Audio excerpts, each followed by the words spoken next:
पावसाळो पावलो मात पावसाक नेट ना। पावसाचेर अवलंबून आशिल्ल्या पर्यटन थळांचेर मातसो परिणाम जाला।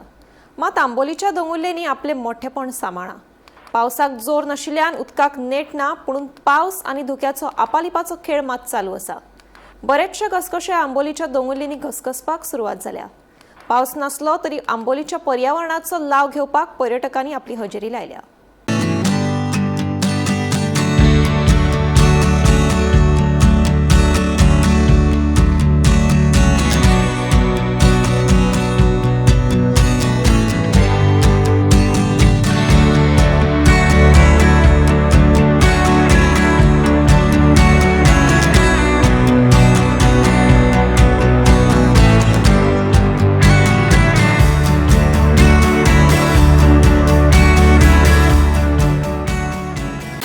जुलै महिन्याचो जवळ असो दुसरो सप्तक सुरू जाला। पावस ना, आंबोली आमी आसात। आंबोली म्हळ्यार पावस, पावस सुकें सकाळीं उठून आतां 9 वरां जाल्यार आंबोली पूर्ण सुकें आसा। पावस ना, पूण पावसाळी वातावरण आसा। धबधबे हो एकूच धबधबो जो मुख्य धबधबो आसा तो प्रवाहीत जाला।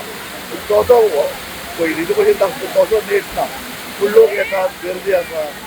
पावस आंबोली ना म्हणटल्यार मजा। केन्नाय आमकां दिसता इफेक्ट जर फुडें जाय आनी 20-20 दीस जर पावस पडलो ना जुलै मेरेन जाल्यार आंबोलीचें कितें जातलें? हे ट्युरिस्ट सेंटर्स पावसाचेर अवलंबून आशिल्ली ट्युरिस्ट सेंटर्स ताचें कितें जातलें? अशे वेगवेगळे इफेक्ट ट्युरिजम धरून ते शेती धरून ते पिवपाचें उदक खूब इश्यू आसात। पूण आंबोलीन लोक गर्दी करतात, आंबोलीन लोक येतात आनी पावस नासतना येतात आनी थोडे धबधबे प्रवाहीत जाल्ले आसात।